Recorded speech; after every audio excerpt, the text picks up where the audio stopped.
और कुछ एक भगत भाई बहनों की शंकाएं मेरे पास में आई है। 2-4 शंकाएं हम उनकी ले लेते हैं जो उन्होंने दास को लिख कर भेजी है।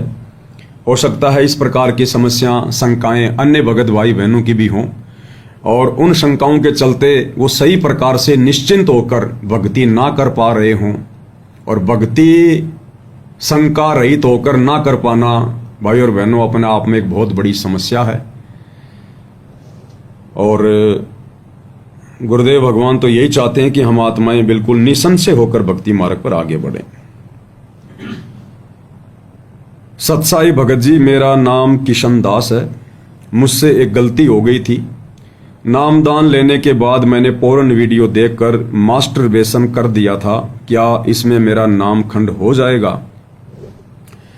देखो भगत जी, ऐसा है, परमेश्वर जी के विधान अनुसार, मालिक के ज्ञान आधार अनुसार उन्होंने हमें जो नाम दिया है, चाहे प्रथम नाम हो, चाहे सतनाम हो, चाहे सार नाम हो,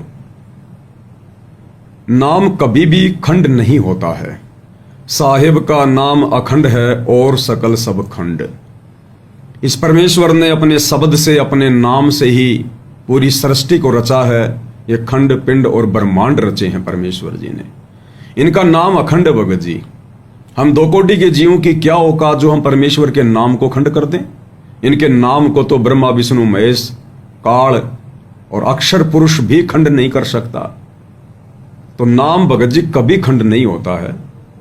नाम के साथ में, नाम उपदेश लेने के बाद में उस नाम से, उस उपदेश से लाभ प्राप्त करने के लिए, फायदा लेने के लिए हमें जो मर्यादाएं बताई जाती है, जो नियम बताए जाते हैं, उन नियमों के टूट जाने से, मर्यादाओं के टूट जाने से वो नाम अपना काम करना बंद कर देता है। जिस प्रकार आपके घर में बिजली आ रही है और किसी कारण से आपके घर के बल्ब नहीं जल रहे हैं, तो आप ये थोड़ी कहोगे कि भगत जी हमारे घर की बिजली खंड हो गई। बिजली खंड नहीं होती, बिजली खंड नहीं है। बिजली तो पावर हाउस से आ रही है, थर्मल पावर हाउस से आ रही है। बिजली खंड नहीं हुई। आपने जो कनेक्शन ले रखा है उस कनेक्शन में कोई प्रॉब्लम है, या आपने बिजली का बिल नहीं भरा जिसके कारण से आगे से आपका कनेक्शन काट दिया गया है। हम ये नहीं कह सकते कि लाइट खंड हो गई, बिजली खंड हो गई। अगर वो लाइट खंड हो जाती, बिजली खंड हो जाती, तो बाकी पूरे शहर में, पूरे गांव में लाइट क्यों आ रही है? तो हमारे घर में, हमारे कनेक्शन में, हमारे बिजली के उपकरणों में कोई दिक्कत है। तो इसी प्रकार साहिब का नाम अखंड है और शकल सब खंड। गुरुदेव भगवान बार बार सत्संग में जिक्र करते हैं कि बच्चों गलती करोगे नाम खंड हो जाएगा। गलतियां करोगे, मर्यादा तोड़ोगे तो नाम खंड होगा। अब वो नाम खंड होने का मतलब है उस नाम से जो लाभ मिलते हैं वो लाभ मिलना बंद हो जाएंगे, क्योंकि हमने मर्यादा तोड़ दी, नियमों में हमने चूक चाकरी कर दी।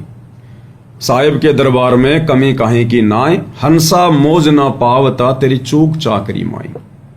तो हमने भगत जी नियम और मर्यादाओं का ध्यान रखना पड़ेगा। गुरुदेव ने जो नियम बताए हैं, जो मर्यादाएं हमें बताई हैं, उनके बिना हमारी भक्ति सफल नहीं हो सकती। और ये ऑटोमेटिक सिस्टम है। और नियम केवल वही नहीं है जो गुरुदेव भगवान ने हमें नाम दीक्षा के समय दिए हैं। जैसे प्रथम नाम दीक्षा के समय 11 नियम दिए जाते हैं, वैसे ज्ञान गंगा पुस्तक में 21 नियम लिखे हुए हैं। सतनाम के समय 34 या 35 नियम दिए जाते हैं। और सारनाम मिलने के बाद तो भाई कदम कदम पे नियम हो जाते हैं, कदम कदम पर। फिर तो हमने कॉमन सेंस का प्रयोग करना पड़ेगा, अपनी बुद्धि विवेक का भी इस्तेमाल करना पड़ेगा। जितने हम सत्संग सुनते चले जाएंगे, नित्य नए नए नियम आप और हमारे सामने आते जो है वो चले जाएंगे। और एक सत्संग में गुरुदेव भगवान ने हमें यही बताया कि कुछ नियम तो आप जियों को फार्म पर लिखकर दे दिए जाते हैं नाम दीक्षा के समय, ताकि हम मर्यादाएं खंड ना करें। और कुछ नियम फिर आप जैसे जैसे सत्संग सुनते चले जाओगे, आप जी की बुद्धि काम करना शुरू कर देगी। उस हिसाब से आप जी को पता चलता चला जाएगा कि क्या क्या नियम हैं, क्या क्या गलतियां करने से हमने बचना है, ताकि परमेश्वर नाराज ना हो और हमारी भक्ति सही प्रकार से सुचारू रूप से चलती रहे, तो हमने अपने कॉमन सेंस का भी प्रयोग करना पड़ेगा। कॉमन सेंस का भी अगर नहीं करेंगे तो भाई और बहनों बात बात पे नियम तोड़ेंगे। तो गुरुदेव भगवान हमें क्या कह रहे हैं, किस प्रकार से हमने किन किन नियमों को फॉलो करना है। नियम केवल वही नहीं है जो गुरुदेव ने फार्म पर लिख कर दे दिए नाम दीक्षा के समय। गुरुदेव कह रहे हैं कुछ नियम आपको नाम दीक्षा के समय दिए जाते हैं, कुछ नियम जब आप सत्संग सुनोगे तब आपकी समझ में आते चले जाएंगे। यानी सत्संगों में गुरुदेव हमें जो आदेश देते हैं, जैसे गुरुदेव ने किसी भी फार्म पर नहीं लिखा कि हमने सोना नहीं पहनना, लेकिन गुरुदेव ने सत्संगों में बिल्कुल आदेश दे दिया, नियम बता दिया कि सोना तो भगत ने घर में भी नहीं रखना, पहनना तो बहुत दूर की बात है, इसमें काल का प्रवेश है। अब ये आदेश हो गया। और कुछ नियम गुरुदेव ने बताया कि जब आप अपनी कॉमन सेंस का प्रयोग करोगे, जब आप ज्ञानी हो जाओगे, विद्वान हो जाओगे सत्संग सुन सुन के, तो कॉमन सेंस से भी आपको पता चल जाएगा कि क्या क्या नियम होते हैं भक्ति मार्ग में। तो क्या कह रहे हैं गुरुदेव भगवान, एक बार सुन लेते हैं। तो हमने फाउल नहीं होना। फाउल पॉइंट अब धीरे धीरे आपके समझ में आ जाएंगे, कुछ कथाओं के माध्यम से और कुछ इस फार्म के ऊपर जो लिखे होते हैं इसमें भी हमने कुछ लिखे हैं। कुछ आप वैसे कॉमन सेंस से भी समझ जाओगे कि ऐसे ऐसे होता है। कुछ आप जी कॉमन सेंस से भी समझ जाओगे कि भक्ति मार्ग में ऐसा ऐसा होता है, ऐसे ऐसे नियम होते हैं। गुरुदेव कह रहे कुछ आप कॉमन सेंस से भी समझ जाओगे। अब ये कॉमन सेंस हमारी कब काम करेगी? कॉमन सेंस हमारी उस समय काम करेगी जब हम सत्संगों को ध्यान से सुनेंगे, चिंतन मनन करेंगे कि गुरुदेव क्या कहना चाहते हैं इन सत्संगों के माध्यम से। एक सत्संग ही तो जरिया है जो गुरुदेव अपने विचार आप और हमारे तक भेज रहे हैं। और एक समय फिर गुरुदेव ने बताया कि पुण्यात्माओं ऐसा भी आ जाएगा, सबका नहीं, उन आत्माओं का जो हर प्रकार से मर्यादाओं में रहेंगे, नाम को खंडित नहीं होने देंगे, गुरु को परमात्मा मानेंगे और अपना टारगेट शतलोक बना लेंगे। फिर वे आत्माएं आने वाले समय में गुरुदेव के हर एक संकेतों को समझने लग जाएंगी। यानी सारी बातें अध्यात्म की गुरुदेव खुल के नहीं बताएंगे। इसलिए तो गुरुदेव कहते हैं कि आप संकेत समझने लग जाओगे। संकेत, ये शब्द क्यों यूज किया गुरुदेव ने कि आप संकेत भी समझने लग जाओगे। अर्थात कुछ बातें ऐसी हैं भक्ति मार्ग की मोक्ष प्राप्ति के लिए, वो हमने संकेतों से ही समझनी पड़ेंगी, गुरुदेव खुलकर नहीं कहेंगे। अब उस स्थिति में पहुंचने के लिए, संकेतों को समझने के लिए भाई और बहनों, फिर हमने साध संगति से जुड़ना पड़ेगा, गुरुदेव की कृपा का पात्र बनना पड़ेगा। हर प्रकार से गुरुदेव को विश्वास दिलाना पड़ेगा कि गुरुदेव अब आपके अलावा हमें कुछ भी दिखाई नहीं देता, आपके चरणों के अलावा हमारा दूसरा कोई टारगेट नहीं है। तो क्या कह रहे हैं गुरुदेव भगवान, एक बार परमेश्वर जी का ये छोटा सा सत्संग भी सुन लेते हैं। इसको डेली सुनना होगा, इस पर डेली मंथन करना होगा, विचार करना होगा।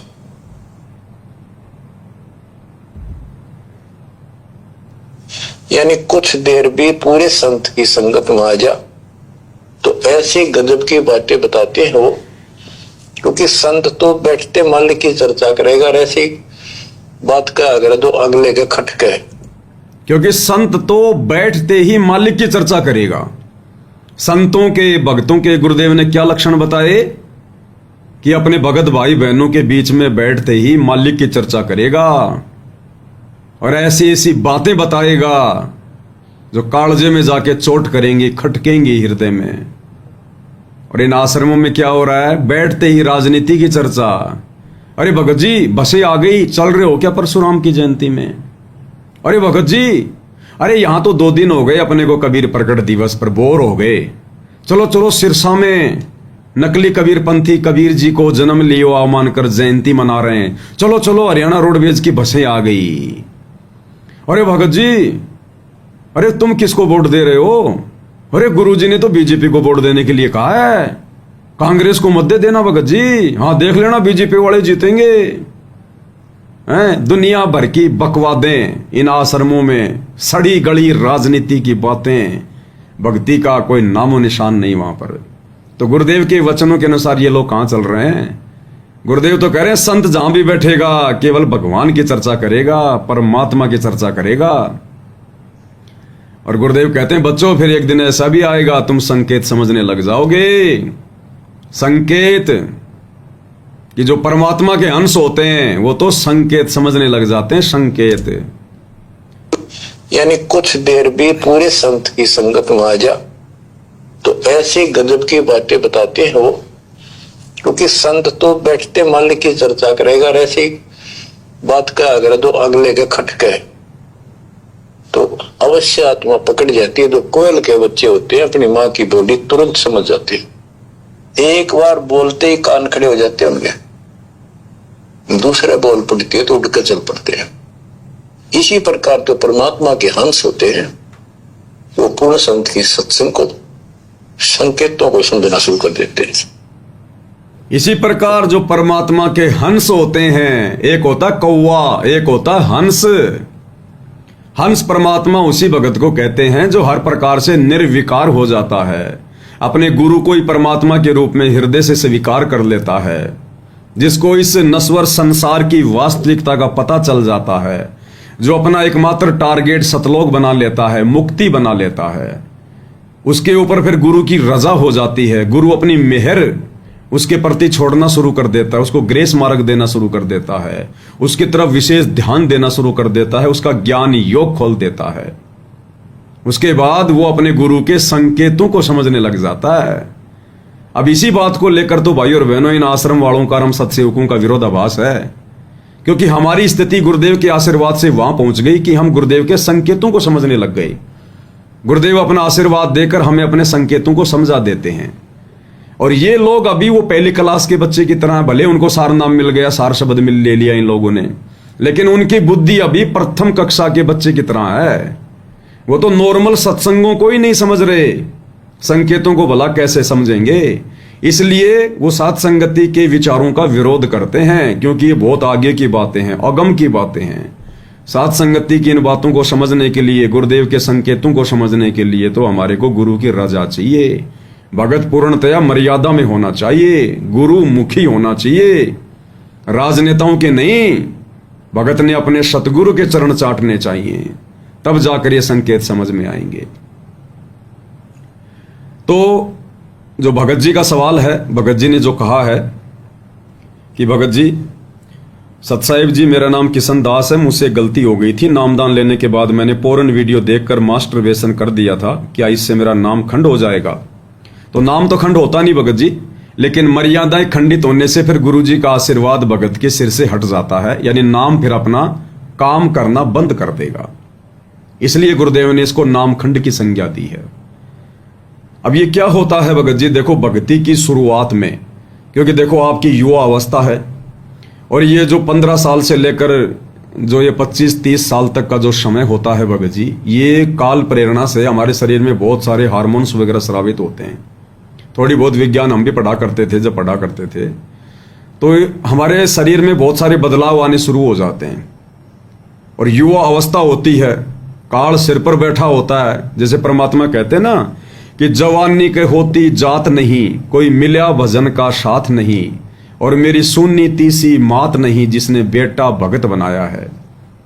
कि एक तो मुझे संगति ऐसी मिल गई, स्कूल में कॉलेज में कोई नाम उपदेशी नहीं, भक्ति की बातें किसी के निकट नहीं, और दूसरा ये समय ऐसा, ये जवानी का समय, युवा अवस्था, इस समय काल कुछ अच्छा सोचने नहीं देता, और मेरी सुन्नी तीसी मात नहीं, जिसने बेटा भगत बनाया है, और ना मेरे परिवार में कोई भगत, ना मेरी माँ, ना मेरा बाप जो मेरा कोई मार्गदर्शन करें।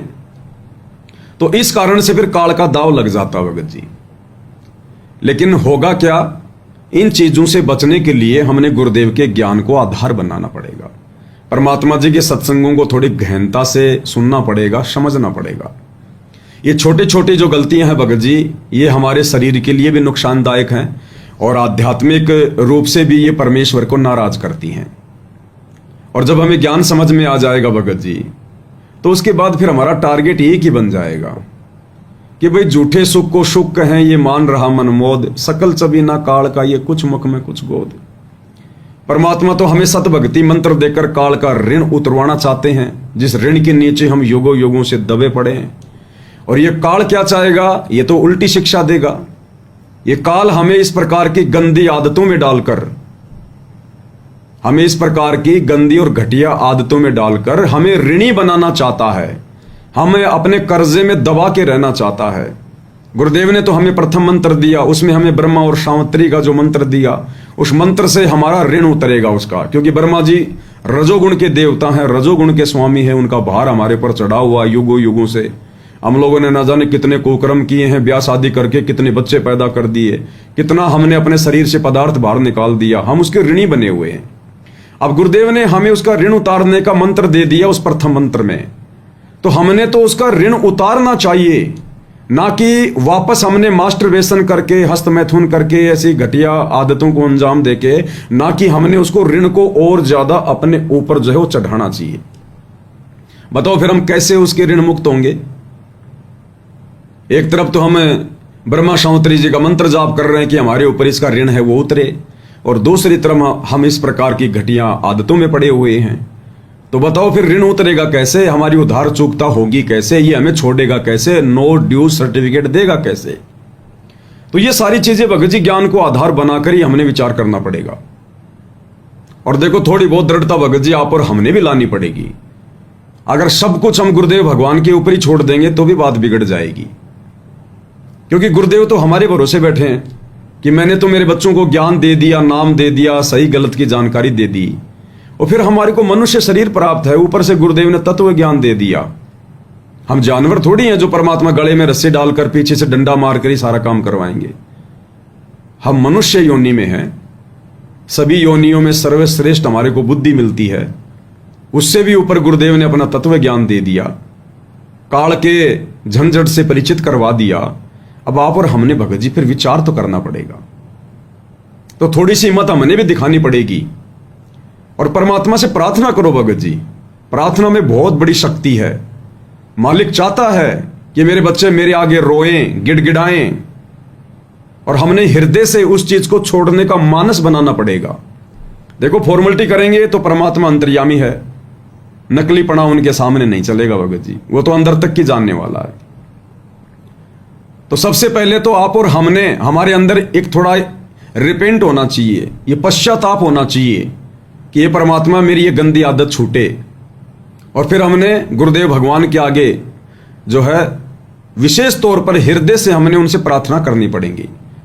दंडोत करते समय, हे गुरुदेव भगवान, मैं नीच हूं, 2 कोटि का जीव हूं, परमात्मा मेरी क्या औकात मालिक, आप दया बख्शो गुरुदेव, आप दया बख्शो गुरुदेव, मैं कितना क्या कुछ कर सकता हूं मालिक, मैं मिट्टी का पुतला।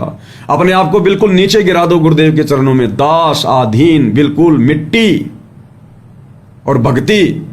और जब भी ऐसी बकवाद मन में आए, क्योंकि काल तो भगत जी मन रूप में बैठा है, वो तो पीछा छोड़ने वाला नहीं है।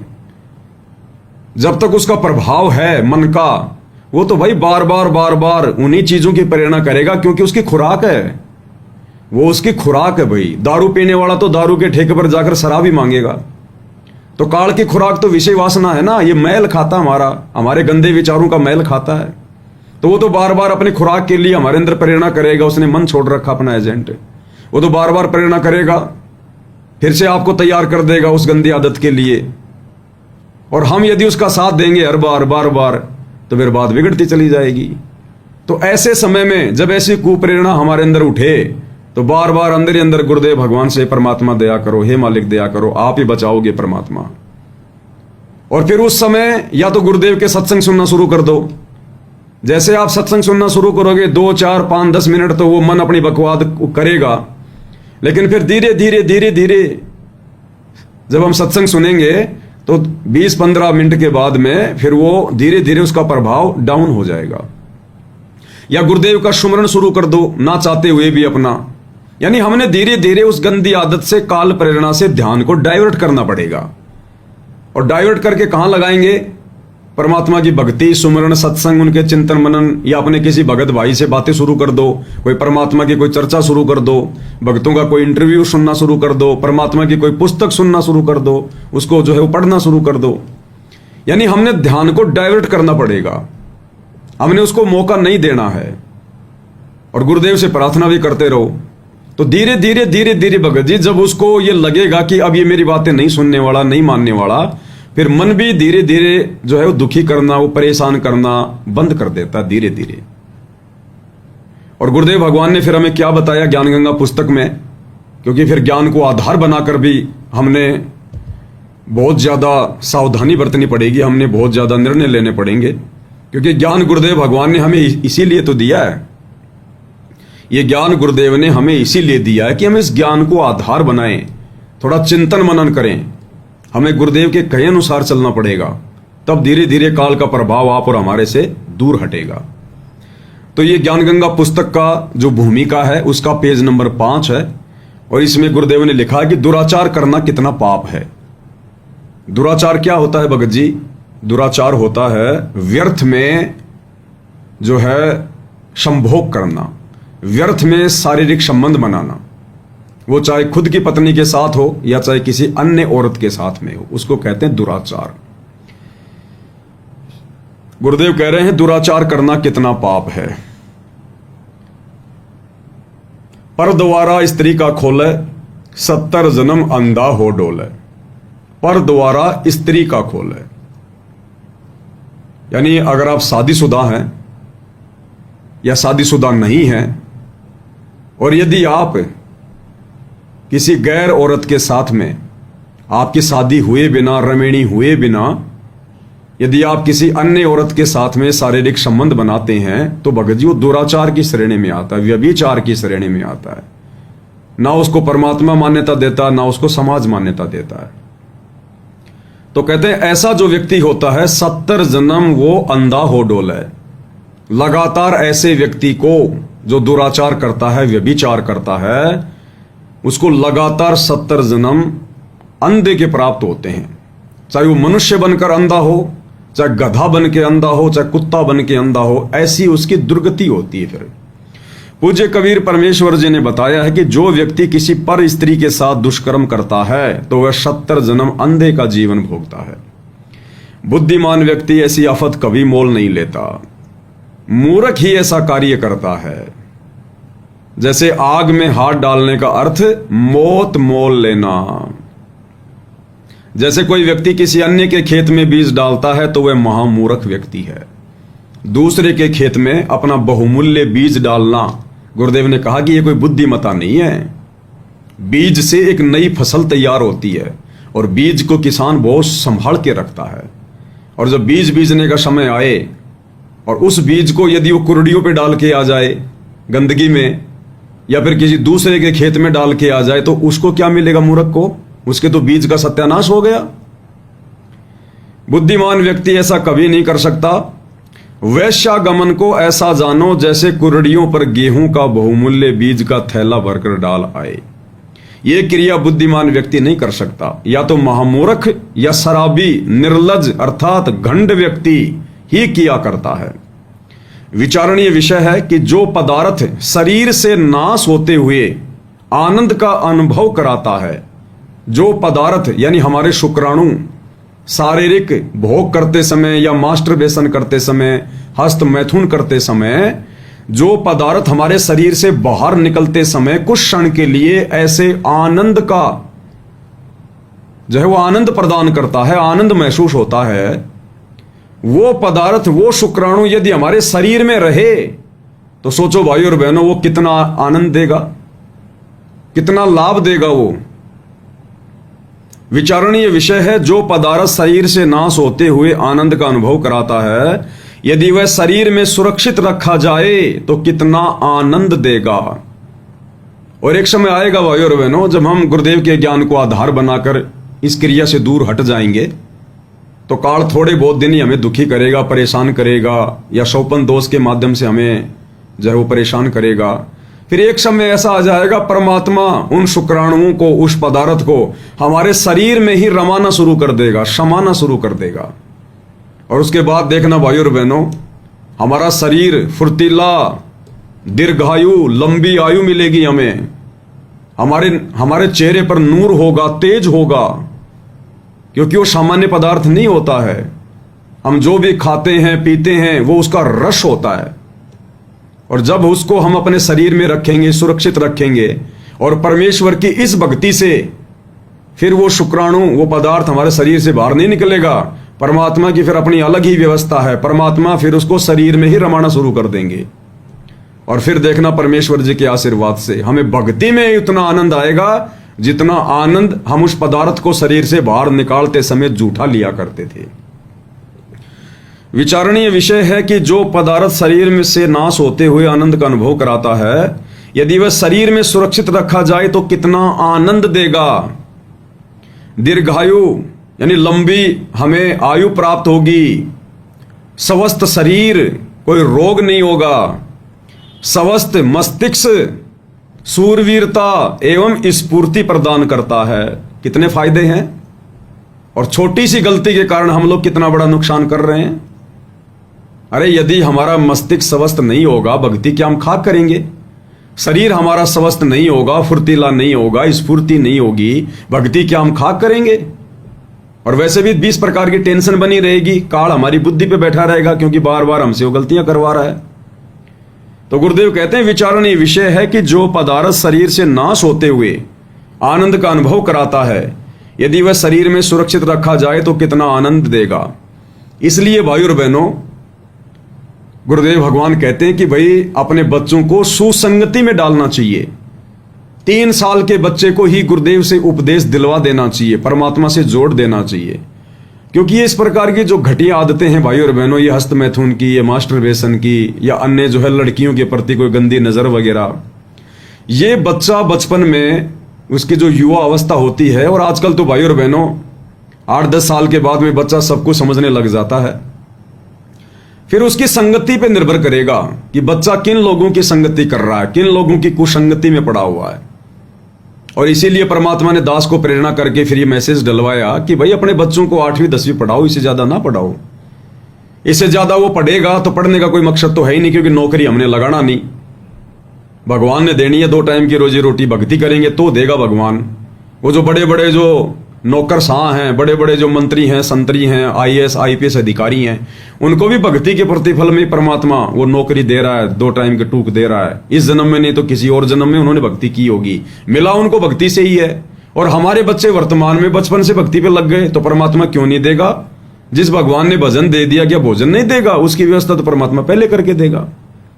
इसलिए अपने बच्चों को 8वीं 10वीं पढ़ाओ, इससे ज्यादा ना पढ़ाओ। हमने समाज और दुनिया देख के नहीं चलनी है। दुनिया को आध्यात्मिक ज्ञान नहीं, भगवान के ऊपर उनका विश्वास नहीं, भगवान का उनके सिर पे पंजा नहीं। इसलिए शिक्षा को एकमात्र वो अपना रोजी रोटी का और आगे बढ़ने का साधन समझ रहे हैं कि शिक्षा नहीं तो कुछ नहीं, शिक्षा नहीं तो कुछ नहीं, क्योंकि उनको भगवान का सहारा नहीं है। उनको उनके पास सत भक्ति नहीं है, और जो भक्ति उनके पास थी वो कर करके थक गए, उस भक्ति से कुछ मिलना नहीं था, तो उनका विश्वास उठ गया भगवान से और भक्ति से। तो उन्होंने एकमात्र ये शिक्षा का सहारा पकड़ लिया कि पढ़ोगे लिखोगे तो नौकरी लगोगे, बड़े अधिकारी बनोगे, कानून के जानकार हो जाओगे। अब हो गया आदमी कानून का जानकार, बन गया जज, नौकरी ज्वाइन कर ली, और घर आते समय गाड़ी हो गई एक्सीडेंट, वहीं मर गया वो जज। क्या काम आई उसकी वो पढ़ाई, वो 15-20 साल की। और भक्ति से परमात्मा पल पल रक्षा करेगा। कहे कबीर शरण गह मेरी हो रक्षा जल थल की। तो हमारे लिए भक्ति महत्वपूर्ण है। तो 8वीं 10वीं अपने बच्चे को पढ़ाओ, और जब तक बच्चा 8वीं 10वीं पढ़ता है हर प्रकार से उसकी देखभाल भी करो। स्कूल में जा जाके सप्ताह में 2 बार या 3 बार निकलते बढ़ते जरूर वहां जाओ, ताकि बच्चे को भी इस बात का भय रहेगा कि मेरे बाप ने मुझे फ्री नहीं छोड़ रखा, मेरा बाप मुझे संभालता रहता है, देखता रहता है। तो बच्चा कुसंगति का शिकार होने से बचेगा। और फिर क्या करेगा बच्चा, फिर आगे चल के जो बच्चा ये सोच रहे कि भाई हम इसको पढ़ाएंगे लिखाएंगे, इसको नौकरी लगाएंगे, फिर वो क्या करेगा, वो 12वीं में जाएगा, वो कॉलेज में जाएगा। भाई उसके बाद वो बच्चा फिर आपके हाथ से निकल जाएगा। फिर उसके नए नए दोस्त हो जाएंगे, और फिर उसको कैसी संगति मिलेगी? उसको उन्हीं लोगों की कुसंगति मिलेगी जो पहले से जो बिगड़े हुए हैं, जिनके घरों में ना भक्ति है, ना भगवान है, ना कोई अच्छे संस्कार हैं। उनकी वही गंदी आदतें, सिगरेट पीना, बीड़ी पीना, जर्दा खाना, फिल्म वगैरह देखने के लिए जाना, लड़कियों पे गंदी नजरें रखना, वो सारे कर्म फिर आपका बच्चा सीखेगा। फिर क्या कर लोगे भाई, फिर तो हाथ से निकल जाएगा। तो हमारे ऊपर तो परमेश्वर का पंजा है, गुरुदेव भगवान का भक्ति का सहारा है। 8वीं 10वीं अपने बच्चे को पढ़ाओ, इससे ज्यादा ना पढ़ाओ, बस केवल अक्षर ज्ञान हो जाए, बच्चे को तीनों समय की आरती पढ़नी आ जाए, गुरुदेव की पुस्तकें पढ़नी आ जाए, गुरुदेव सत्संग सुना रहे हैं, दिखा रहे हैं पुस्तकें, हम देख रहे हैं, समझ रहे हैं, इतना ही पर्याप्त है। बाकी 2 टाइम की रोटी ये भगवान देगा जो पूरी दुनिया को दे रहा है, तीनों लोकों में प्रवेश करके जो सबका धारण पोषण कर रहा है। तो दूसरा क्या होता है भगत जी, ये जो घटिया आदतें होती है मास्टरबेशन जैसी, ये कुसंगति का नतीजा होता है, कुसंगति का नतीजा।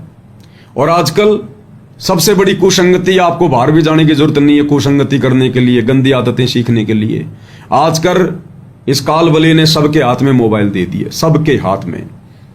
अच्छी वस्तु गंदी वस्तु आपकी जेब में है, जब मर्जी उसमें गंदी वस्तु देखकर अपना धर्म कर्म नष्ट कर लो और भगवान के सत्संग सुन के अपने अच्छे कर्म बना लो।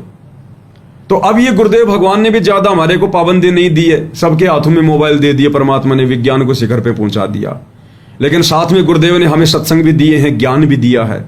तो बच्चे तो हमारे नादान हैं, ना समझ हैं, इसलिए आप और हम भगत भाई बहनों की जिम्मेदारी बनती है अपने बच्चों को भक्ति पर लगाएं, भक्ति से संबंधित उनको बातें बताएं और अपने बच्चों की हरकतों पर भी नजर रखें कि बच्चा कहीं कुसंगति का शिकार तो नहीं है, कहीं गलत रास्ते तो नहीं चल रहा है। आप बच्चों पर भी ध्यान रखें। बच्चा स्कूल जाता है, कॉलेज जाता है, अब कॉलेज जाने वाला बच्चा तो देखो फिर आपकी बातें मानेगा नहीं, लेकिन जो बच्चा स्कूल में जा रहा 8वीं 10वीं में, उनको मोबाइल देने की जरूरत नहीं है। उन बच्चों को स्कूल में मोबाइल लेकर मत जाने दीजिएगा।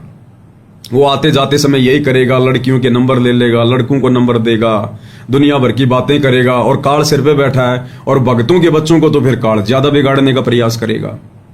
तो बच्चों पे भी नजर रखो, स्कूल में जाते रहो सप्ताह में 1 बार 2 बार, ताकि बच्चे को थोड़ा डर रहे, थोड़ा भय रहे। तो भगत जी, इन गंदी आदतों से हटने के लिए सबसे पहले गुरुदेव के ज्ञान को आधार बनाना पड़ेगा। आप और हमें ये मनुष्य जन्म क्यों मिला है, हमने इस बात को समझना पड़ेगा।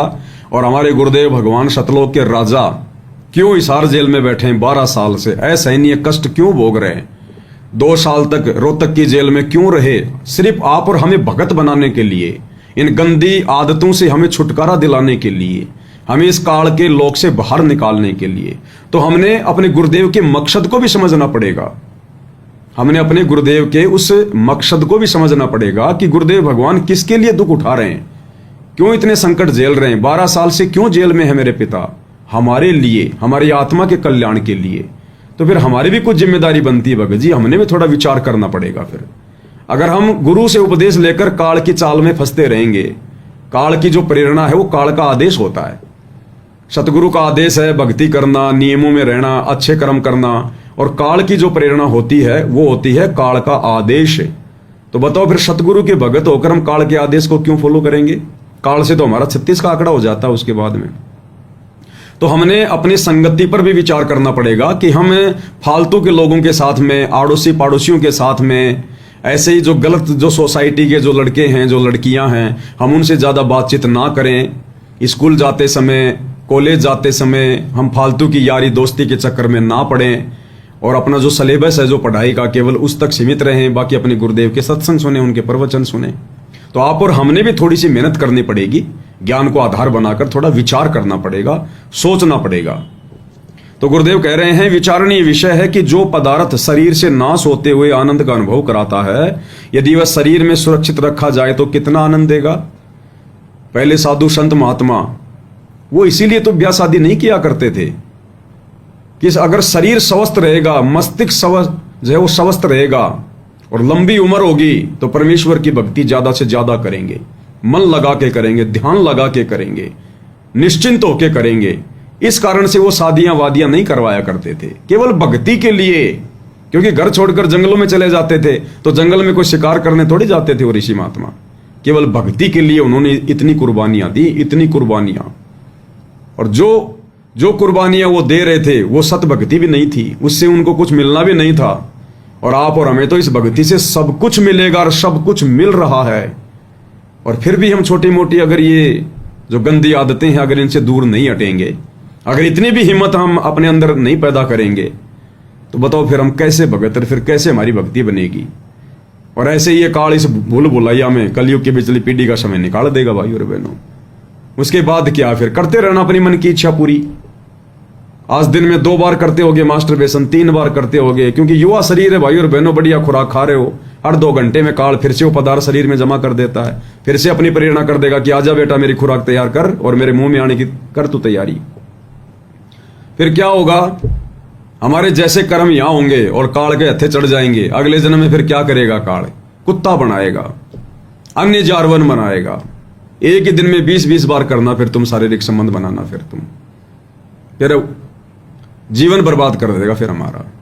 फिर 84 लाख योनियों में है क्या, और ना कोई शिक्षा है, ना कोई धंधा है, ना कोई रोजगार है, ना कोई रिश्तेदारी में आना जाना है, ना कोई पढ़ाई करनी है।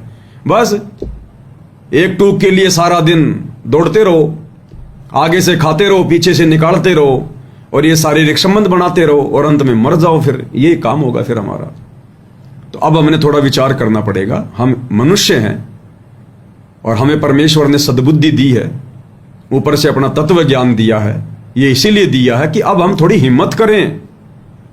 अरे जानवर जो है, ये पशु पक्षी जो हैं, 84 लाख योनियों के जीव तो जो है वो आधीन होते हैं, वो अपनी आदतों के वश होते हैं, वो मजबूर होते हैं, वो परवश होते हैं, वो अपनी बुद्धि का इस्तेमाल नहीं कर सकते। लेकिन आप और हमें तो गुरुदेव ने बुद्धि दी है भाई, ऊपर से आध्यात्मिक ज्ञान दे दिया, तत्व ज्ञान दे दिया। अरे हमने तो एक दिन ये संसार छोड़ के जाना और हमसे मास्टरबेशन नहीं छूट रहा, हस्त मैथुन की गंदी आदत नहीं छूट रही। बताओ फिर हम काहे के भगत, काहे के फिर हम सतलोक जाएंगे। तो देखो, जब भक्ति की शुरुआत होती है, भगत जी युवा अवस्था होती है ना, तो काल एकदम से भगत नहीं बनने देता है। ऐसी गलतियां काल भगत जी को करवाई देता है। और परमात्मा को, गुरुदेव भगवान को भी इस बात का पता है कि बच्चों से 1-2 बार ऐसी जो है गलतियां हो जाती हैं। लेकिन हमने थोड़ा संभलना चाहिए भगत जी। फिर बार बार गुरुदेव भगवान को नाराज करने का मौका नहीं देना चाहिए। परमात्मा हमें कब तक मौका देगा बताओ, कब तक हमें आशीर्वाद देगा, कब तक हमारे नाम को सुचारू करेगा। एक ही जगह चोट लग गई, डॉक्टर ने उसको घाव साफ कर दिया, उसके टाके लगा दिए, तुमने फिर से उसके ऊपर चोट मार ली। चलो दूसरी बार भी डॉक्टर भाई जैसे तैसे करके साफ करके उसके टाके लगा देगा। अब तुम बार बार उसी घाव पे चोट मार रहे हो तो एक समय ऐसा आएगा भाई, मवाद पड़ जाएगी, डॉक्टर टाके भी नहीं लगा पाएगा, टाके भी। तो हम बार बार इन गलतियों को ना दोहराएं। जब भी ऐसा हमारे अंदर काल प्रेरणा हो, हम गुरुदेव की भक्ति, सत्संग, सुमरण, किसी भगत भाई बहन से बातचीत करना, परमेश्वर की कोई चर्चा करना, गुरुदेव की कोई पुस्तकें पढ़ना, परमात्मा का कोई शब्द सुनना या शब्द गाना, अपना सुमरण शुरू कर देना, हम इस प्रकार से करेंगे तो धीरे धीरे फिर वो ध्यान हमारा डाइवर्ट होगा। और गुरुदेव भगवान से बारंबार विनती प्रार्थना करना। और फिर भी मान लो अगर प्रेशर ज्यादा हो तो फिर हम गुरुदेव भगवान से ज्योति या पाठ का उनके विधान अनुसार संकल्प कर लें कि हे गुरुदेव भगवान, मेरी भक्ति इतनी नहीं बन पा रही है, परमात्मा मैं नीच हूं, कोई पिछले जन्म की भी भक्ति ज्यादा नहीं है, आपने शरण में लिया परमात्मा, आप तो दयालु है, आपका महा उपकार है। ये परमेश्वर, ये दास आपके चरणों में ज्योति हवन का संकल्प करता है या फिर पाठ प्रकाश का संकल्प करता है। परमात्मा दास को सद्बुद्धि दो मालिक, मेरे विषय विकारों के ऊपर कंट्रोल करो परमात्मा, मुझे काल के जाल से बाहर निकालो परमात्मा। तो इस प्रकार से भी हम गुरुदेव भगवान से अर्ज कर सकते हैं, थोड़ा ज्योति हवन का संकल्प करके या पाठ का संकल्प करके, ताकि उसके प्रतिफल में, क्योंकि देते को हरि देत है जहां तहां से आण, तो परमेश्वर फिर दया हमारे ऊपर दया बख्शेंगे। तो गुरुदेव कह रहे हैं विचारणीय विषय है कि जो पदार्थ शरीर से नाश होते हुए आनंद का अनुभव कराता है, यदि वह शरीर में सुरक्षित रखा जाए तो कितना आनंद देगा। दीर्घायु यानी लंबी उम्र, स्वस्थ शरीर, स्वस्थ मस्तिष्क, शूरवीरता तथा स्फूर्ति प्रदान करता है। जिस पदार्थ से अनमोल बच्चा प्राप्त होता है, उसका नाश करना बच्चे की हत्या करने तुल्य है। और कितना बड़ा घोर पाप बता दिया गुरुदेव ने। जिन शुक्राणुओं से, जिस पदार्थ से और एक बच्चा पैदा होता है, उस पदार्थ को व्यभिचार करके, दुराचार करके, अनावश्यक भोग विलास करके या मास्टरबेशन करके अगर हम शरीर से बाहर निकाल रहे हैं तो एक बच्चे की हत्या के बराबर हमें पाप लग रहा है। एक बच्चे की हत्या। वैसे तो गुरुदेव भगवान कहते हैं कि इस पदार्थ में न जाने कितने जीवाणु होते हैं, कितने जीवाणु।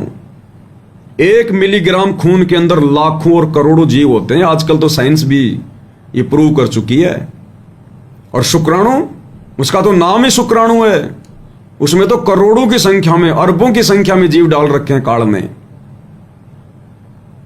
तो गुरुदेव भगवान कहते हैं कि अनावश्यक भोग विलास करना, यानी जो भाई बहन शादीशुदा हैं उनके लिए भी गुरुदेव शिक्षा दे रहे हैं कि अनावश्यक भोग विलास करना एक बच्चे की हत्या करने के बराबर है, हत्या करने के बराबर। यह आदेश है, सुना ना आपने पहले शुरू में कि कुछ नियम आपको फार्म पे लिख के दिए जाएंगे, कुछ नियम जब आप ये कथा सुनोगे, सत्संग सुनोगे तब आपकी समझ में आएंगे, और कुछ नियम आप वैसे भी कॉमन सेंस से समझने लग जाओगे। तो काल यही तो हमारे सबसे ज्यादा कर्म बिगाड़ता है, रजोगुण के माध्यम से। हमारी सबसे ज्यादा शक्ति क्षीण यहीं से तो होती है। और गुरुदेव ने बता दिया, अनावश्यक भोग विलास, इस पदार्थ को अपने शरीर से बाहर निकालना एक बच्चे की हत्या तुल्य अपराध है। अब देख लो फिर हमारी भक्ति क्या खाक बनेगी। हम भक्ति कर रहे हैं सतलोक के लिए, भगवान तो हमें चींटी को भी मारने से मना करते हैं, और हम रोजाना अपने शुक्राणुओं का सत्यानाश कर रहे हैं और कितनी हत्याएं अपने सिर पर रख रहे हैं। ये विधान है भगवान का। इसीलिए तो हम लोग सतलोक जाने में देरी कर रहे हैं। परमात्मा उम्र नहीं देखता कि बूढ़ा होगा तभी सतलोक ले जाऊंगा। जिस दिन भक्ति बन गई, परमेश्वर के विधान में हम फिट हो गए, सांचे में फिट हो गए, उसी दिन परमात्मा ले जाएगा सतलोक। लंबी उम्र का इसमें कोई लेन देन नहीं है। परमात्मा कहते हैं जीवन तो थोड़ा ही वाला जय सत सुमरण होए, और ये लाख वर्ष का जीवन लेखत रहे न कोई। तुम कर दो पल में पार हो जा रजा थारी। इसलिए हम भाई बहन लेट हो रहे हैं। इस कलयुग की पिछली पीढ़ी में आकर भी हम लोग इन गलतियों को दोहरा कर गुरुदेव के सत्संगों पर विचार ना करके, ज्ञान को आधार ना बना के, और हम लोग देरी करते जा रहे हैं, देरी। तो अब गुरुदेव कह रहे हैं कि अनावश्यक भोग विलास भी वर्जित है। तो गुरुदेव कह रहे हैं जिस पदार्थ से अनमोल बच्चा प्राप्त होता है उसका नाश करना बच्चे की हत्या करने के समान है। इसलिए दुराचार तथा अनावश्यक भोग विलास वर्जित है। दुराचार भी वर्जित है, यानी अन्य किसी भी स्त्री के साथ में, या कोई स्त्री जो किसी पुरुष के साथ में, यह ना समझना कि खाली पुरुषों के लिए आदेश है। अगर किसी माता बहन के शुक्राणु भी उसके शरीर से बाहर निकलते हैं तो भी एक बच्चे की हत्या के तुल्य पाप है। उसको भी उतना ही पाप लगता है जितना एक पुरुष को लगता है। अगर स्त्री अगर कोई दुराचार करती है, अनावश्यक भोग विलास करती है, उतना ही पाप का भागी है। तो दुराचार करना यानी गैर स्त्री के साथ में, गैर औरत के साथ में शारीरिक संबंध बनाना, चाहे शादीशुदा हो या चाहे वो शादी से रहित हो, वो भी परमेश्वर ने वर्जित बताया है। और दूसरा, अनावश्यक भोग विलास वर्जित है। अगर रमणी हो गई है, शादी हो गई है, तो गुरुदेव कहते हैं कि उसी के चक्कर में पड़े रहना, अनावश्यक भोग विलास। यानी दास ने एक दिन पहले भी गुरुदेव के आशीर्वाद से बताया था कि सतयुग में नेक संतान क्यों पैदा होती थी, अच्छे विचारों वाले बच्चे क्यों पैदा होते थे। क्योंकि वो लोग उस समय मौज मस्ती के लिए या फिर कोई आनंद प्राप्त करने के लिए शादी नहीं करते थे, शारीरिक संबंध नहीं बनाते थे। वो केवल अपना वंश चलाने के लिए, और उनके मन में कोई गलत विचार नहीं होते थे शारीरिक संबंध बनाते समय, ना कोई वो अश्लील बातें किया करते थे। और जो ऋषि महात्मा होते थे, जो गृहस्थी होते थे, जो बाल बच्चे भी साथ में रखते थे, अपनी भक्ति भी करते थे, वो तो केवल वंश चलाने के लिए ही संतान उत्पत्ति करते थे। उसके बाद में बैन लगा देते थे, भाई बहन का रिश्ता कायम कर लेते थे। जैसे ही उनको पता चलता कि तेरी औरत गर्भवती हो चुकी है, और वो गर्भ धारण करवाने के लिए शारीरिक संबंध भी उसी समय बनाते थे जिस समय माता बहनें गर्भ धारण करने की स्थिति में होती थी। यानी जब उनका पीरियड का टाइम होता था, समाप्त होता था, उसके 4 या 5 दिन तक जो है माता बहनें गर्भ धारण करती हैं, बच्चादानी का मुंह जो है खुला होता है। केवल उसी समय वो लोग शारीरिक संबंध बनाया करते थे। और जैसे उनको पता चलता कि बच्चा ठहर गया है, बच्चा गर्भ में ठहर गया है, उसके बाद वो फिर भाई बहन का रिश्ता कायम कर लेते थे, क्योंकि सतयुग त्रेता द्वापर में गर्भ खराब नहीं हुआ करते थे। अच्छी आत्माएं आती थी, उनके पास भक्ति होती थी, वो गर्भ में नहीं मरा करते थे। वो कोई एक आध, कोई बड़ी मुश्किल से, कोई अपवाद स्वरूप। इसलिए फिर वो बच्चे भी लंबी उम्र जिया करते थे, स्वस्थ उनके शरीर होते थे, गलत विचार नहीं होते थे। तो गुरुदेव भगवान कह रहे हैं कि अनावश्यक भोग विलास वर्जित है। अनावश्यक भोग विलास वर्जित है। ये नहीं कि रमणी हो गई तो भाई रोजाना का काम हो गया, कई कई बार का काम हो गया। परमेश्वर संकेत कर रहे हैं। इसलिए तो गुरुदेव ने बताया कि जो हंस आत्माएं होंगी परमात्मा की, वो संकेतों को समझने लग जाएंगी। अब ये छोटा सा पैराग्राफ ज्ञान गंगा पुस्तक का 5-10 लाइन का, अब आप और हम भाई बहन तो इसको बस यूं पढ़ के निकल जाते हैं आगे। पता नहीं कितनी बार हमने पढ़ा होगा। क्या हमने इतनी गहनता से कभी विचार किया? जब इतनी गहनता से विचार हम करेंगे उस परमेश्वर के द्वारा लिखी गई प्रत्येक लाइन पर, क्योंकि ये शब्द किसी अरे गहरे साधु संत महात्मा किसी भगत के नहीं है, ये परमेश्वर के शब्द हैं। और परमेश्वर का कोई भी लेख, कोई भी शब्द, कोई भी सत्संग अनावश्यक नहीं होता है, निष्प्रयोजन नहीं होता। तो इतना विचार हमने करना पड़ेगा। हम कितने पाप के भागी बन रहे हैं, मास्टरबेशन करके, दुराचार करके। और परमेश्वर कहते हैं वो रिंचक सा सुख और दुख सुमेर समाना। वो 5-10 सेकंड के झूठे सुख के लिए आप और हमने कितना जो है वो कर्जा ले लिया ब्रह्मा जी से, काल का ऋण चढ़ा लिया हमने। वो तो 1 मिनट का समय लगा हमारे को वो कुकर्म करने में तो, और कई कई योनि फिर हमारे को गधा कुत्ता सुअर बनाता है उसके प्रतिफल में, कोई कोई योनि। तो गुरुदेव कहते हैं रिंचक सा सुख, यानी जरा सा सुख, झूठा सुख, और दुख सुमेर समाना, और पहाड़ जैसा दुख मोल ले लिया हमने। तो भाई और बहनों, हमने गुरुदेव के इस तत्व ज्ञान को आधार बनाकर ही इन विषय विकारों पर विजय प्राप्त करनी है।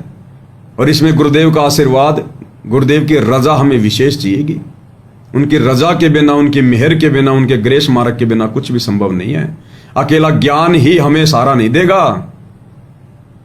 ज्ञान तो हमें जानकारी देगा सही और गलत की, और उस सही मार्ग पर चलने के लिए हमें जो शक्ति मिलेगी वो फिर भक्ति से मिलेगी। तो हमने ज्ञान और उसके बाद गुरुदेव की भक्ति हमने बिल्कुल जी जान लगा के करनी पड़ेगी। भक्ति की शक्ति से फिर हमारा मन डटेगा, इस मन पे कंट्रोल होगा। अब गुरुदेव तो आत्मा को मजबूत करना चाहते हैं, आत्मा की खुराक खिला के। आत्मा की क्या खुराक है? गुरुदेव के सत्संग, सुमरण करना, 5 यज्ञ करना, परमेश्वर की महिमा करना, यह है आत्मा की खुराक है। और बाकी जो बकवादे हैं हम सब जानते हैं, यह है मन की खुराक है। तो हम तो मन को बराबर तैयार कर रहे हैं इन गंदी आदतों में पड़कर, अनावश्यक भोग विलास के चक्कर में पड़कर। तो बताओ फिर बेचारी आत्मा क्या करेगी? आत्मा तो पहले से बेचारी मूर्छित पड़ी हुई है। इन्हीं विषय विकारों के दबाव में आकर आत्मा तो पहले से बेचारी बेहोश है। इस आत्मा की बेहोशी को हटाने के लिए तो गुरुदेव ने भक्ति दी हमारे को। अब हम होश में लाने के इंजेक्शन भी लगा रहे हैं, भक्ति भी कर रहे हैं, और उधर से बेहोशी की दवा भी खा रहे हैं, यानी वो कुकर्म भी कर रहे हैं। तो बताओ फिर क्या होगा? फिर हमारा 2 नावों की सवारी हो गई है। तो 2 नावों की सवारी करने वाला कभी पहुंचता अपनी मंजिल पर? कभी नहीं पहुंचता। इसलिए दास की प्रार्थना है किशन भाई से, ये शायद अभी नए नए जुड़े हैं साध संगति से, इन्होंने शायद ये शंका समाधान के नंबर देखकर फोन किया है, जो परमेश्वर ने रविवार से शुरू करवाया है 9 से 12 शंका समाधान का प्रोग्राम ऑनलाइन। ये नंबर देखकर इन्होंने फोन किया है। अब ये नए नए जुड़े हैं और कहीं से कोई समाधान इनको मिल नहीं रहा था, क्योंकि ये बातें भाई और बहनों ये कोऑर्डिनेटर नहीं बताएंगे आपको। ये कोऑर्डिनेटर तो खुद इस गंदी आदतों में पड़े हुए हैं। ये कोऑर्डिनेटर तो खुद मास्टरबेशन करते हैं, खुद ये भाई और हस्त मैथुन करते हैं, अपनी गुरु बहनों पे गंदी नजर रखते हैं। ये खुद विषय वासनाओं के चक्कर में पड़े हैं। सारे तो नहीं, लेकिन ज्यादातर, क्योंकि इनकी बुद्धि पे काल बैठा है, और काल प्रेरित आदमी कभी भी कोई भी घटिया हरकत कर सकता है। और ये तो गुरुदेव भी क्लियर कर चुके हैं भाई और बहनों, इसमें कोई हाथ कंगन को आरसी क्या, पढ़े लिखे को फारसी क्या। इन कोऑर्डिनेटरों की, इन आश्रम वालों की गंदी और घटिया हरकतों को तो गुरुदेव भी हिसार जेल से विशेष संदेश में कई बार बोल चुके हैं कि अपनी गुरु बहनों के ऊपर गंदी नजर करते हैं, उनके साथ में अश्लील हरकतें करते हैं। शर्म आनी चाहिए, डूब के मर जाओ। विचार करना होगा कि हम कौन है, कहां से आए। आपस में खेचातानी रखते हो अभी भी भगत हो गए। अच्छे इंसान तो जगत वाले भी ना करते ऐसा जैसे भगत कर रही है। अच्छे इंसान तो जगत वाले भी ना करते ऐसा जैसे भगत कर रही है। अच्छे इंसान तो जगत वाले भी ना करते ऐसा जैसे भगत कर रही है। किसी को छोटी सी सेवा दे देते, कोऑर्डिनेटर बना दिया, वो ने सोचा मैं खुदा बन गया। अरे इतना शिक्षा तो बने, मजदूर बनो सीखो, मजदूर। और कई देखा है कि कोऑर्डिनेटर या जिसकी जो भी व्यवस्था लगाई जाती है, व्यवहार भी ठीक नहीं करते, धमकान लग जाते, फुरकान लग जाते। और कुछ ऐसी भी शिकायतें आई हैं जो बहन बेटियों के साथ गलत मैसेज भी डालते हैं। तो वो दुष्ट लोग ना तो कोऑर्डिनेटर के योग्य है, ना वो भगत के योग्य। और कुछ ऐसी भी शिकायतें आई हैं जो बहन बेटियों के साथ गलत मैसेज भी डालते हैं। तो वो दुष्ट लोग ना तो कोऑर्डिनेटर के योग्य है, ना वो भगत के योग्य। और कुछ ऐसी भी शिकायतें आई हैं जो बहन बेटियों के साथ गलत मैसेज भी डालते हैं। तो वो दुष्ट लोग ना तो कोऑर्डिनेटर के योग्य है, ना वो भगत के योग्य। तो ऐसा तो संगत माई कुसंगत उपजेगी, और ऐसी कुसंगत होगी फिर हम रखेंगे नहीं उसको खेत में। किसान उस कुबाड़ को पाड़ कर खेत तो बाहर फेंक देता है, तो उसको आप मिशन से निकाल दिया जाया करेगा। सुधर जाओ, एक के नहीं सुनी जाया करती, दिशात्मक शिक्षा दी जाती है, अमल कर लो इन पे। कर्म बतेरे फोड़ लिए, इस ज्ञान का असर क्या हुआ? थोड़ा सा सुख होते हो फिर पक्के एजेंट काल के बन जाते हैं, बकवाद वही करनी, भगवान से दूर हो जाना। थोड़ा सा सुख होते हो फिर पक्के एजेंट काल के बन जाते हैं, बकवाद वही करनी, भगवान से दूर हो जाना। थोड़ा सा सुख होते हो फिर पक्के एजेंट काल के बन जाते हैं, बकवाद वही करनी, भगवान से दूर हो जाना।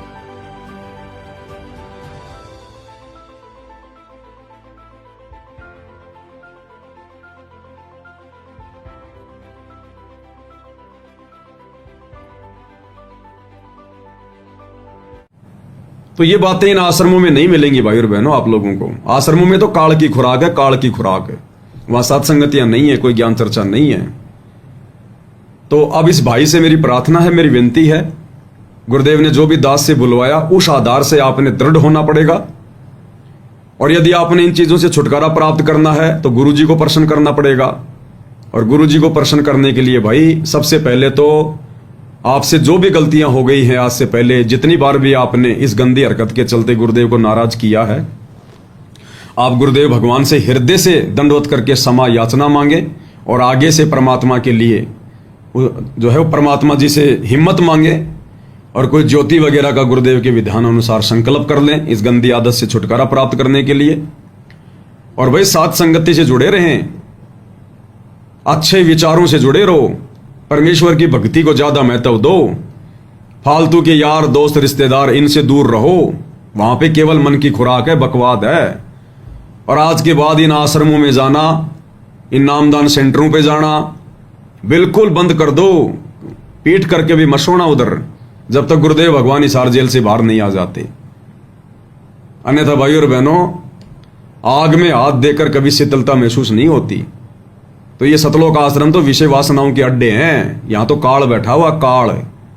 तुम सोचो वहां जाकर हम हमारी आत्मा के मैलों को साफ कर लेंगे, नहीं होगा। उसके लिए परमात्मा ने सत्संगतियां शुरू करवाई हैं, और कोई तरीका नहीं है भाई और बहनों, कोई भी तरीका। तो सबसे पहले गुरुदेव से माफी मांगो और खुद भी दृढ़ हो जाओ, हिम्मत करनी पड़ेगी भाई। अरे परमात्मा कहते हैं जो घुटने टेक के बैठ गया उसको कौन खड़ा करेगा, जो धीरे धीरे चल रहा है उसको तो फिर भी सहारा दिया जा सकता है। तो थोड़ी हिम्मत करो भगत जी, परमात्मा से प्रार्थना करो, भक्ति को ज्यादा महत्व दो, और कुसंगति को छोड़ो, साथ संगति से जुड़ो, तब परमेश्वर दया करेंगे। क्यों नहीं होगी दया? जब हमारे जैसे नीचों के ऊपर परमात्मा ने दया कर दी। इन गंदी आदतों के शिकार कौन नहीं होते? हजारों में कोई एक आध व्यक्ति है जो बेचारा बच जाता है, अन्यथा 99% तो इन गंदी आदतों के शिकार होते हैं। हम सब पहले ऐसे ही थे, कोई छुपा हुआ नहीं हुआ, दूध का धुला हुआ कोई नहीं है भगत जी। परमेश्वर की दया से, उनके आशीर्वाद से, थोड़ी सी हिम्मत करने से फिर छुटकारा मिला। आज परमेश्वर की निशन से होकर भक्ति कर रहे हैं, भक्ति में आनंद आ रहा है। अब उसी पदार्थ को परमात्मा ने शरीर में रमाना शुरू कर दिया, जिसको पहले हम लोग अज्ञानता में बर्बाद किया करते थे। तो अब परमेश्वर दया करेंगे। और दूसरा भगत जी, गुरु अंतर्यामी है। हमारे को वैसे भी शर्म आनी चाहिए, डर लगना चाहिए। गुरु जी हमारे सामान्य माता पिता की तरह थोड़ी है जो उनको पता नहीं चलेगा, हम कहीं भी एकांत में जाकर छुपकर हम लोग जो है इन गंदी आदतों को अंजाम दे देंगे। गुरु जी से क्या छुपा लोगे? उनका कैमरा तो घोर से घोर जो है गुफा में भी देखता है, 24 घंटे देखता है, लाइट नहीं जाती। अंधेरे में भी देखता है परमात्मा का कैमरा। तो गुरु जी तो हमारी हर हरकत पे नजर बना के रखते हैं कि ये नालायक क्या कर रहा है। तो मन में अगर कभी इस प्रकार का कुकर्म करने का विचार भी आए तो पहले ये विचार कर लेना कि पिताजी अंतर्यामी है, देख रहा है पल पल, उसका कैमरा कभी बंद नहीं होता। तो कल को जब गुरु जी आएंगे तब हम क्या मुंह दिखाएंगे गुरु जी को?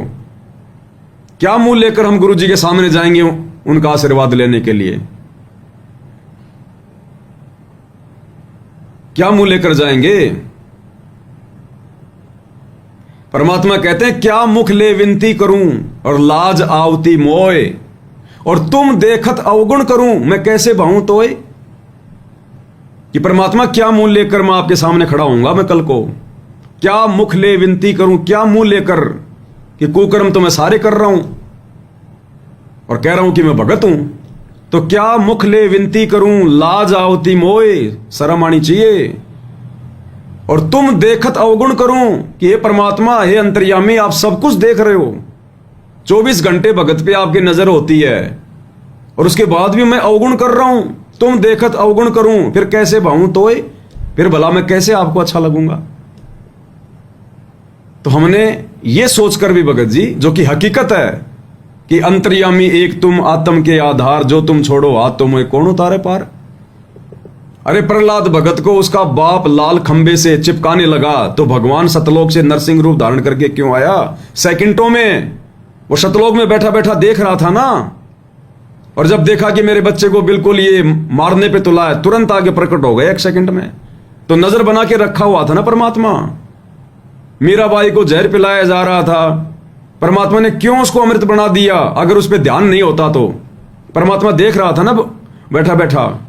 तो ऐसे गुरुदेव हमारी हर हरकत पे नजर बना के रखते हैं। और अब तो ये भी नहीं कह सकते कि भाई बहुत दूर बैठे होंगे, वो सतलोक में बैठे होंगे। आप और हमारे से भाई किसी से 200 किलोमीटर दूर है, किसी से 400 किलोमीटर, किसी से 1000 किलोमीटर दूर है। ये दूरी तो कोई दूरी भी नहीं है 16 संकोच की दूरी की एवज में। और वैसे तो मालिक हमारे घट में बैठा है भगत जी। घटी में गंगा, घटी में जमुना, घटी में जगदीश सतगुरु तारेंगे। तो बताओ फिर कल को जब गुरु जी आएंगे, और गुरु जी के आने में अब देर नहीं है, अब समय आ गया, अब धीरे धीरे ये बिल्कुल ये खतरनाक मोड में चला जाएगा, एरोप्लेन मोड में चला जाएगा। अब ये जो जो युग परिवर्तन का समय नजदीक आ रहा 2028 का, क्या क्या घटनाएं घटित होंगी, क्या क्या होगा, क्या क्या नहीं होगा। तो जब हम वर्तमान में दृढ़ नहीं है तो उन विशेष परिस्थितियों में फिर हमारे अंदर कैसे दृढ़ता आएगी? और उन विशेष परिस्थितियों का जो आने वाले समय में आने वाली है युग परिवर्तन के दौरान, उनका सामना वही भगत करेगा जिसके पास भक्ति होगी, जो मर्यादा में होगा। अरे भक्ति की शक्ति से तो परमात्मा दया करेंगे, और वो शक्ति हम रोजाना ये कुकर्म करके अपनी नष्ट कर रहे हैं, मर्यादाएं तोड़ रहे हैं। तो हम आने वाले समय में विनाशकारी समय का भी फिर कैसे सामना करेंगे?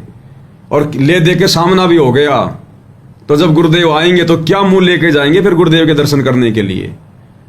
गुरुदेव कह देगा, बेटा मैं तो तेरे रोज दर्शन किया करता था 24 घंटे, नालायक, तो ऐसे ऐसे उल्टे काम किया करता था। ये ज्ञान लेने के बाद, मेरा जो है भगत बनने के बाद में क्या मुंह दिखाएंगे फिर? क्या मुंह लेकर जाएंगे आशीर्वाद लेने? किस बात का आशीर्वाद लेंगे? वो कुकर्म करने का आशीर्वाद लेंगे कि गुरुजी आशीर्वाद और ज्यादा करूंगा मैं कुकर्म। तो कल को भगवान से आंखें भी मिलानी है, ऐसी बात नहीं है। भगवान आएगा, दर्शन भी देगा, आशीर्वाद भी देगा, तो क्या मुंह लेके खड़े होंगे फिर उसके दरबार में हम? इसलिए हमने डर कर भक्ति करनी है, हर प्रकार के कुकर्मों से बचना है हमने, कि कल को परमात्मा से आमना सामना होगा, 4 आंखें होंगी, तब क्या जवाब देंगे? तभी भाई और बहनों हमारी बात बनेगी, नहीं तो नहीं बनेगी।